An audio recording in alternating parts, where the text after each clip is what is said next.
Hello everybody, I'm Salim Kikeke. Welcome to Focus on Africa. Our top stories. A national day of mourning in Liberia as 26 children and 2 teachers are buried following a deadly school fire. Former Tunisian President Zine El Abidine Ben Ali has died. It was his overthrow that led to the so-called Arab Spring.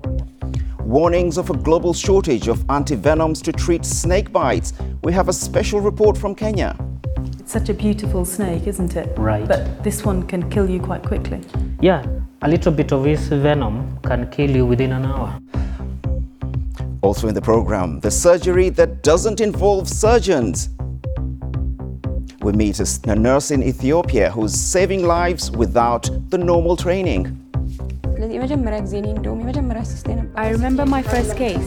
I knew what to expect, but when you hold a knife and run it through someone's skin, that was something else. That was a different experience.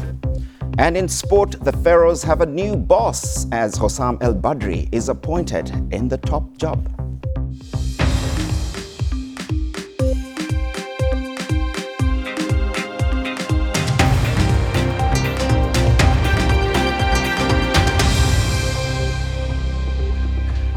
Thank you for joining us on Focus on Africa from BBC World News. We start the program with the deadly school fire in Liberia, which killed 26 children and 2 teachers on Wednesday. A national day of mourning is being observed. All the victims have been buried in a Muslim cemetery. The children were pupils at a Quranic boarding school in Painesville, near the capital Monrovia, and they were asleep when the fire started. The BBC Mayeni Jones is following the developments from Lagos and joins us live. Mayeni, what more do we know about the victims of this tragedy? Well, a couple of things have become clearer today. First of all, we believe some of the victims may have been of Guinean descent. President Alpha Conde of Guinea sent his condolences to Liberia on Wednesday evening, and the ambassador of Guinea to Liberia told the AFP news agency today that having looked at the list of names of victims, he thought many of them were of Guinean descent, although he couldn't confirm whether any of them were Guinean, of Guinean nationality. Another thing that's become very clear is that a lot of the victims were incredibly young. The caretaker for the school told the BBC that some of the victims were as young as 10 years old. And what are the police saying? Well, the police say that they believe the fire may have been caused by an electrical failure.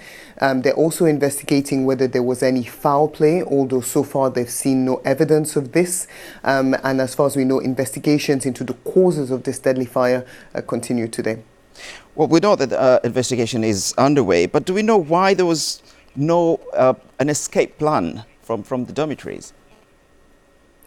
Yeah, so it's unclear really what the exit situation was at the school. The caretaker for the school told the BBC that the exits were definitely not locked. So the doors were open and they could have escaped. What he believes may have happened is that the smoke, as you said, many of the pupils were asleep when the fire first broke out. So he thinks the smoke may have incapacitated many of the pupils and stopped them from being able to run out. The caretaker was staying in a nearby apartment and he managed to make his way out with his wife and child. But he said by the time he was out of his apartment, all the smoke and fire made it difficult for them to access the building. Mayeni, what kind of support is there for the young survivors and the parents who lost their children? I mean, it's unclear at the moment what kind of support is being provided to them. President Weah declared today, as you said, a national day of mourning. In a statement, he said that it was a time for the country to unite, both Muslim and non-Muslims. But it's unclear if any financial or psychological support is offered to the neighboring community. Yesterday, we heard some horrifying testimony from bystanders who heard screams coming from the school. So clearly, the local community is going to need a lot of support through this traumatic event. Many thanks, Mayeni Jones. Now, the former president of Tunisia, Zine El Abidine Ben Ali, has died, aged 83. His removal from power after 2 decades led to the Arab Spring uprising. He was seen as having brought stability but little freedom to Tunisia. Popular protests were triggered when a young Tunisian fruit seller in despair at unemployment and corruption, set himself on fire in 2010. Mr. Ben Ali eventually fled the country for Saudi Arabia. Well, Mr. Ben Ali's overthrow led to the democratic elections, and now the country is in the middle of its second free presidential campaign. In the latest development, a judge has refused to rule on whether or not Nabil Karoui, one of the two remaining presidential candidates, can be released from prison. Mr. Karoui was detained last month on charges of money laundering and tax fraud, which he denies. Joining me live from Tunis is journalist Suhail Kamira. Suhail, what does this ruling affect the second round?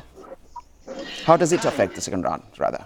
Yes, this ruling actually, believe it or not, doesn't have much effect on the second round. In fact, it could have huge benefits on Mr. Karoui because of this way, his supporters will see this as a chance for them to back Mr. Karoui up, because the way they see him is the poor man's friend. This is their way of going out with more determination to vote for him, to prove that he is innocent and not as guilty as they claim him to be. And this is their way of showing, all right, our main candidate is in prison, our favorite person is in prison, but we will go out and we will vote for him. So, and that's in a way, but very few people will actually be reluctant to vote for him due to the nature of the charges that he's facing. But many people will actually see this as a contributing factor to go out there and show more support for Karoui. So what happens if Mr. Karoui wins the elections? So far, what we've been told from the elections committee is that if, in fact, Mr. Karoui does end up winning the elections, their task ends at giving the Tunisian parliament the results. They say, all right, this is where our task ends. We have held the elections. We are going to give the parliament the results, and it's up to the parliament to decide what's the next plan of action, whether it's going to be that Mr. Karoui is going to be released from prison and immediately sworn in as a president, whether the parliament is going to refuse him as a person, because in order for the president to be sworn in, the parliament has to approve and give the final okay on it. So the matter is going to rest in the hand of the Tunisian parliament after the elections. So, Hal, aside from the elections, what has been the reaction to Ben Ali's death? Ben Ali's death has sort of flew under the radar with all that's been going on in the elections lately, but from mixed reactions we're seeing across Facebook and different social media outlets. A lot of people were sad that he passed away, saying that, oh, this was the only president that brought stability, economical wealth and prosperity to Tunisia, while others who have suffered under his regime saw it as the end of a dictator, and saying things like all people should take lessons from Ben Ali. Thank you. Thank you, Suhail Kamira there. Thank you. Now let's take a look at other stories making the headlines across Africa and the rest of the world.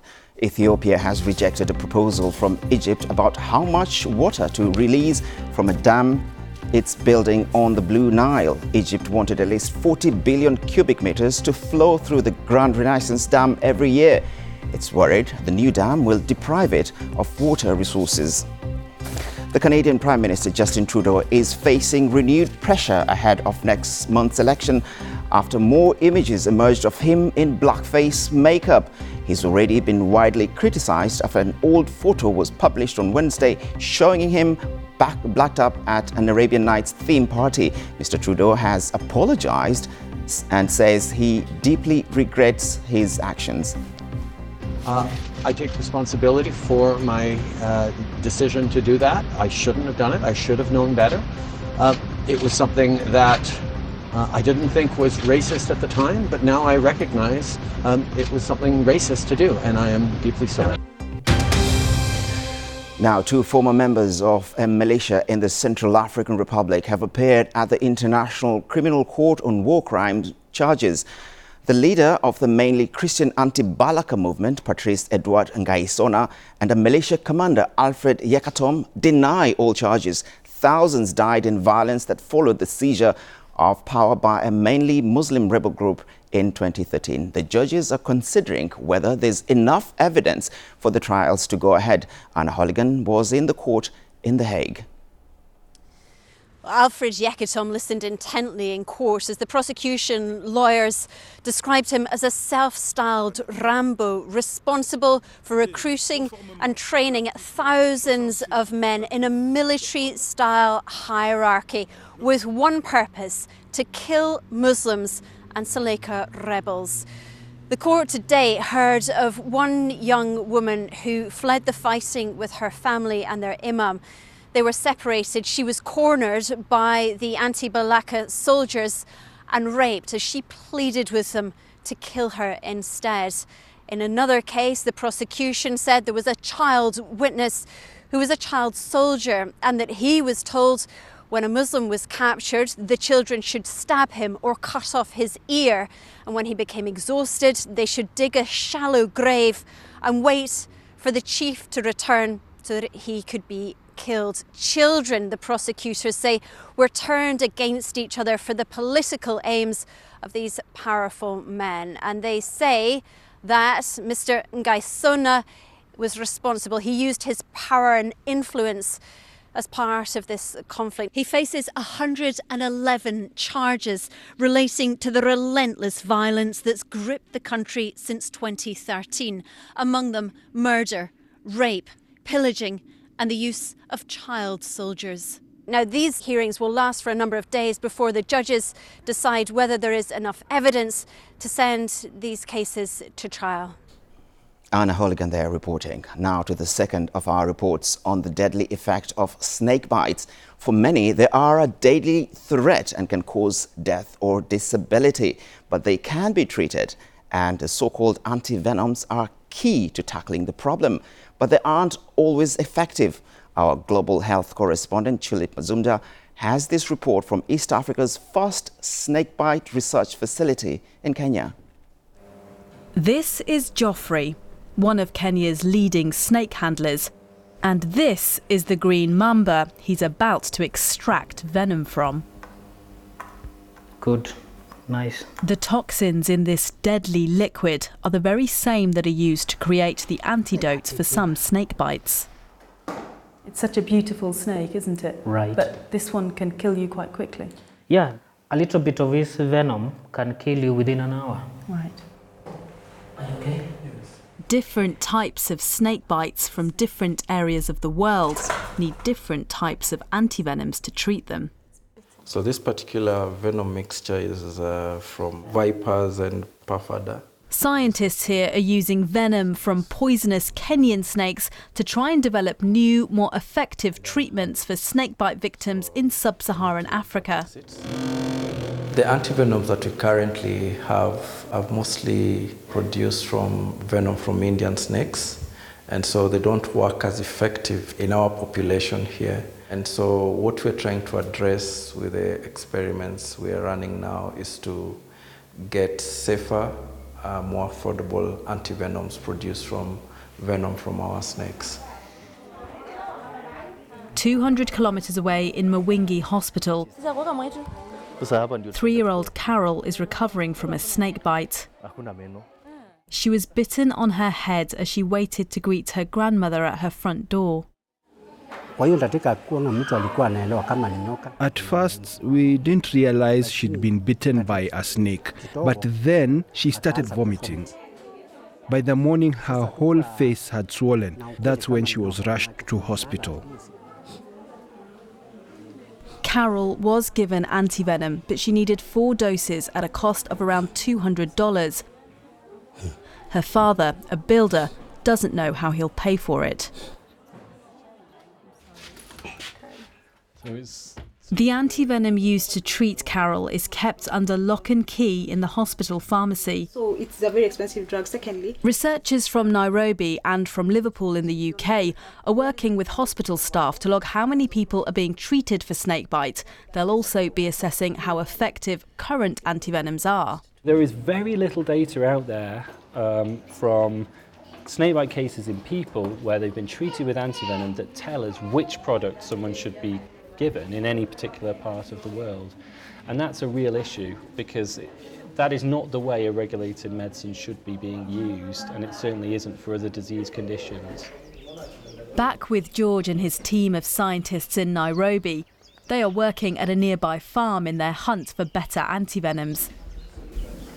As well as trying to develop treatments for this region, they are also trying to come up with an antivenom that would work on many different snake bites from different parts of the world. 38.1 temperature is doing fine. Today, they are looking at how cows are reacting to a weakened cocktail of snake toxins. These cows were injected with snake venom a few days ago. Vets here say it doesn't harm the animals, but it does trigger an immune response. Researchers then harvest the antibodies fighting against the venom from the blood in these animals, and they are used to develop new antivenoms for humans. But they're looking good, aren't they? Yeah. If their work here is a success, this will be the first antivenom of its kind, protecting against 12 different groups of snakes in both sub-Saharan Africa and South Asia. It's extremely early days, but it's hoped less of the drug would be needed, so it would be more affordable too.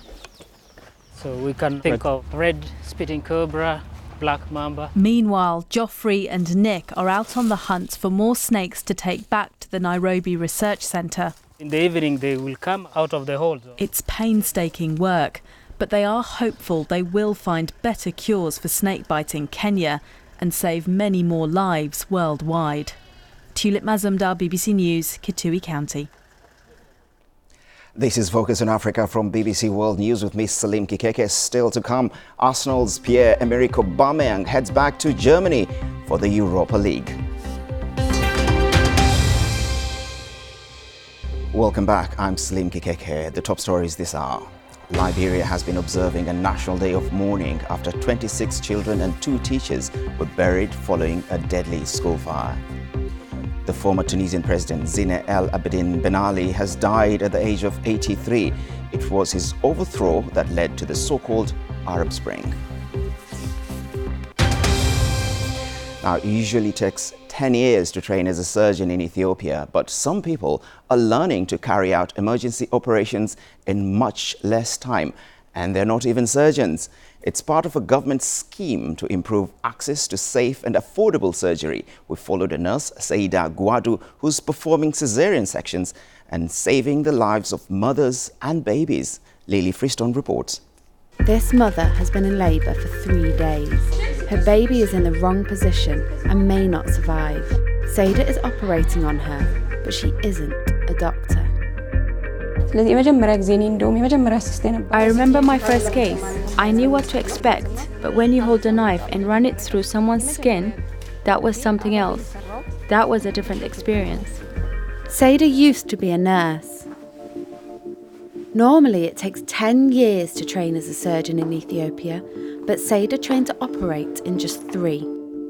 The country has a shortage of surgeons, so the government is training mid-level staff to do cesareans and other emergency procedures. Today, Saida has rushed into hospital to see Mulanesh, who has serious complications with the birth of her baby. And to make matters worse, the power keeps cutting out.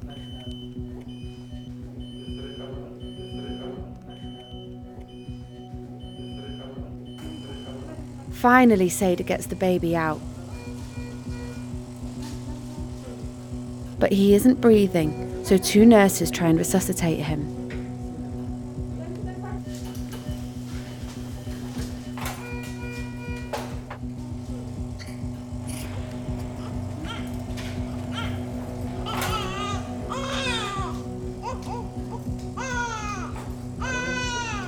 Today has gone well. If Saida hadn't been there, the baby almost certainly would have died. Emergency surgical officers like Saida have done more than 20,000 caesarean sections. They've had similar success rates to teams of fully trained surgeons. From 2005 to 2015, they helped reduce the number of mothers dying in childbirth by half. 5 billion people worldwide don't have access to safe surgery. Ethiopia hopes this programme will reduce that number. The day after the operation, Mulanesh is recovering. She named her son Emmanuel. I'm very happy. I'm actually ecstatic because when I came here, I was so stressed. I was so worried.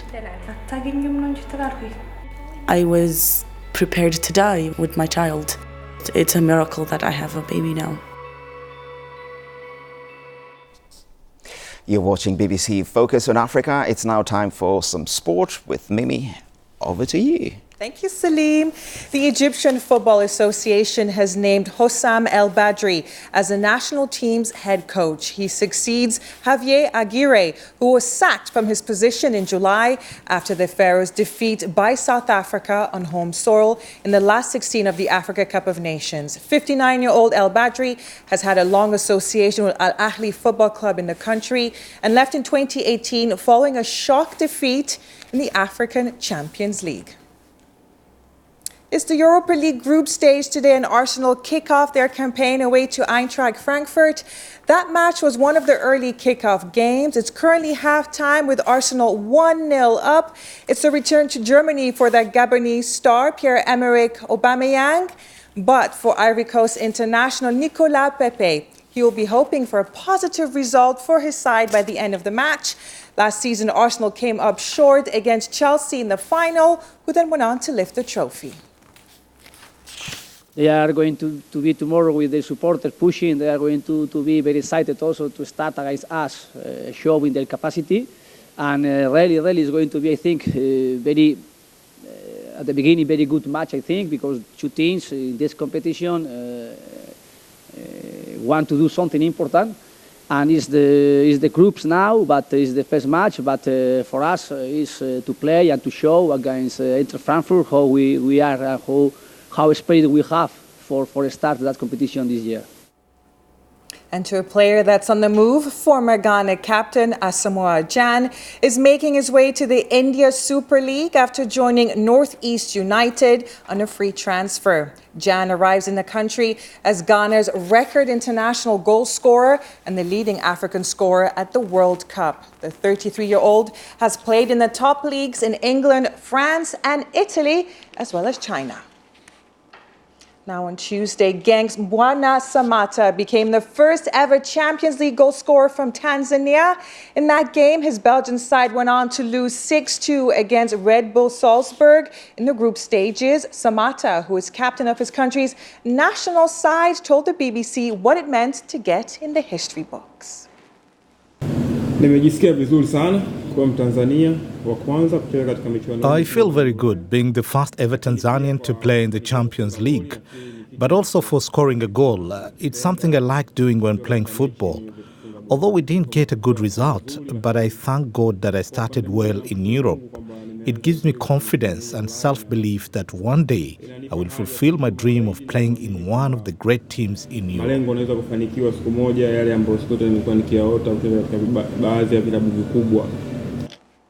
To athletics, Ethiopia's 1,500 meters world record holder, Genzebe Dibaba, has withdrawn from the World Championships, which start next week in Doha due to injury. The 2015 world champion was diagnosed with a partial rupture in her right foot after the Zurich Diamond League meeting in August.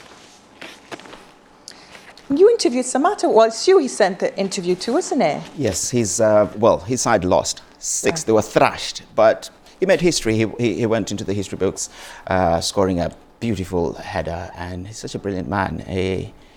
Don't say I don't look after you in this bulletin by putting in a story there from Tanzania. Many thanks, Mimi. This is Focus on Africa, and don't forget, you can get in touch with me and some of the team on social media. On Twitter, I'm at Salim, S-A-L-Y-M. Tweet me and I'll tweet you right back. That's all from the program. I'm Salim Kikeke. Goodbye.